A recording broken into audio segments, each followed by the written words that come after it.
Hey everybody, it's Rod with the Photo Fair coming back at you with another video. Today I want to talk about reflex telephoto lenses. This is a Tamron 500mm f8 reflex telephoto lens. 500 millimeters, look how small it is. Half of this thing is hood.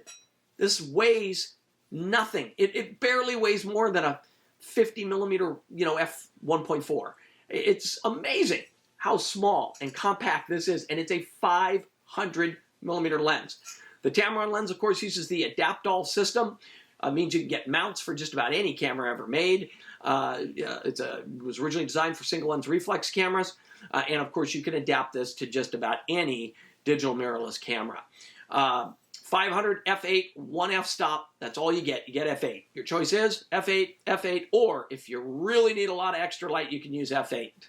So that's how these were designed. They're kind of like little telescopes. And in fact, Tamron and Nikon and a couple other makers made little adapters for their reflex lenses that allowed you to turn it into a little spotting scope.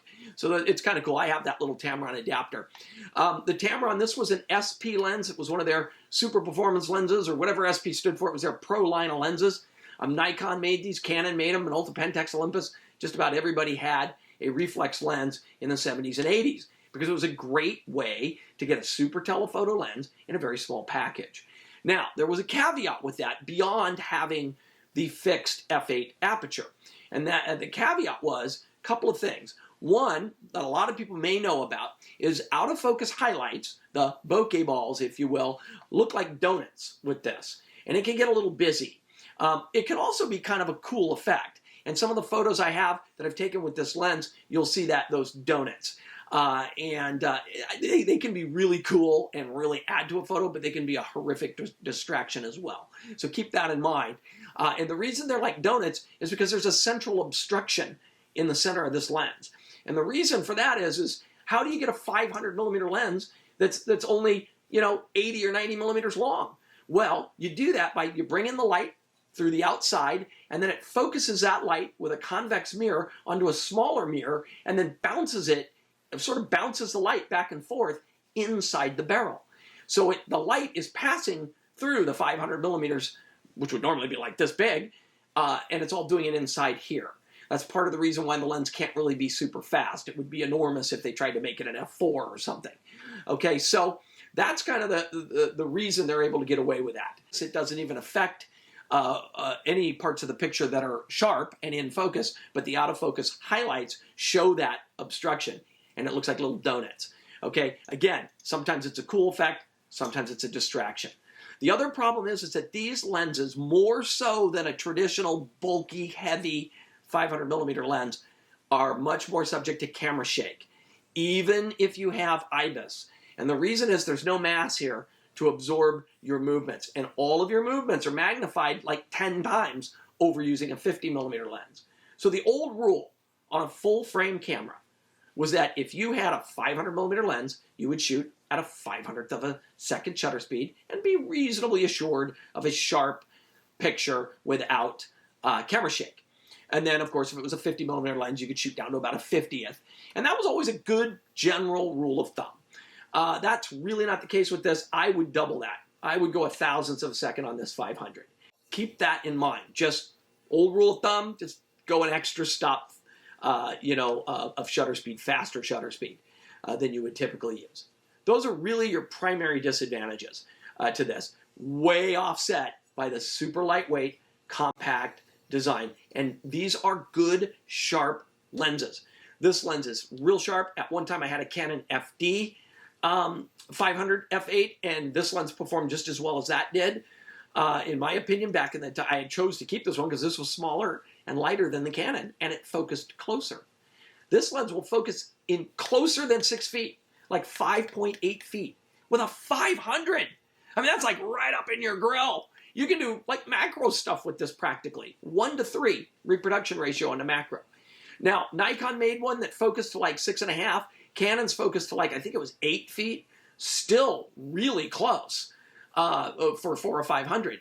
But the Tamron actually focused really close, and it was smaller, it was lighter, and it appeared to be optically just as good as the Canon, so I ended up keeping this one. I've had it for years and years and years and years and years. So if you haven't thought about a reflex lens, why not? You can buy these for $200 to $300 for a Tamron. This was an SP lens, their top end pro caliber lens. You can get the Canons and the Nikons in that same general price range, maybe just a tad more, for a Canon or Nikon. But Minolta made them, Olympus made them. They're all easily adaptable. You can shoot them easily in aperture priority automatic because there's one f-stop, so your shutter speed just changes. You can shoot them in manual, of course. But I got to tell you, they're great lenses. I'm surprised that there's not more manufacturers making these for modern cameras with modern designs. It really surprises me. Almost every camera maker in the 70s and 80s had a reflex lens. Some companies had multiples. I remember that Minolta had, I think, a 250 or a 300 f5.6 that was just super tiny. So these are really cool. Seek these out. You can find them at camera shows like the Photo Fair. We still have some restrictions in a lot of parts of the country, so you may have to go online. Go to camera shops that sell used gear like Seawood Photo in San Rafael, California. You can call up shops like Blue Moon Camera in Portland. Camera shops all over the country that sell lots and lots of used gear. You're bound to find one of these things running about there. You can check places like eBay and that sort of thing. So great, they're fantastic. Let's take a look at some photos that I've made recently and over the years with this very Tamron 500mm SP f8.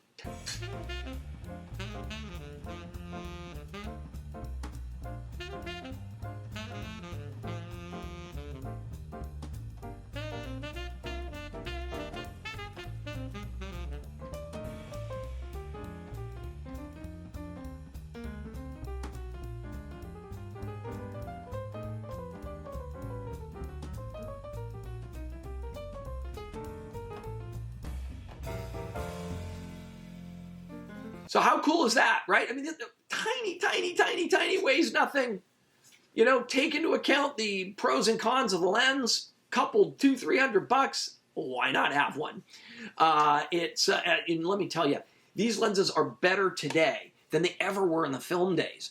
Even though modern cameras are sharp enough to probably show the limitations of this lens's optical performance, the thing that modern cameras that we have today, we can shoot at 1600 ISO, and it looks as good as 100 ISO film did. I mean, that's how good our camera. My R5 looks fantastic at 1600 ISO. So this lens, f8's no big deal if you're shooting at 1600 ISO or even 800 ISO. So these are better in many ways today than they were back in the film days. Anyway, I want to give you guys an update. Photo Fair. We're planning on it last weekend of June to have a special show at Seawood Photo, sort of a sidewalk and parking lot photo fair. And then, of course, Seawood Photo is going to have all kinds of deals on stuff inside their store as well. That will be the photo fair. We were going to do that last June. It was going to be the inaugural event. That had to get canceled due to COVID. And we're hoping to be able to do that at the last weekend of June this year. And I am still planning on having the Portland show in Portland mid-September. Go to photofair.com, check out the calendar. I'll also, within the next month or two, probably start working on the 2022 calendar. Hopefully by 2022, we can go back to having photo fairs. I really hope so. Not just for Photo Fair, but for all the camera shows that happen all over the country. Lots of great shows. A lot of people are really they love to go to these shows and they haven't been able to do it. So let's just pray that everyone's getting better, that COVID vaccines are getting trenched out here, and we can kind of put an end to this thing, hopefully. Stay well, stay safe, and I look forward to seeing you right here on YouTube for the next Photo Fair video or at the next Photo Fair camera show. Thank you.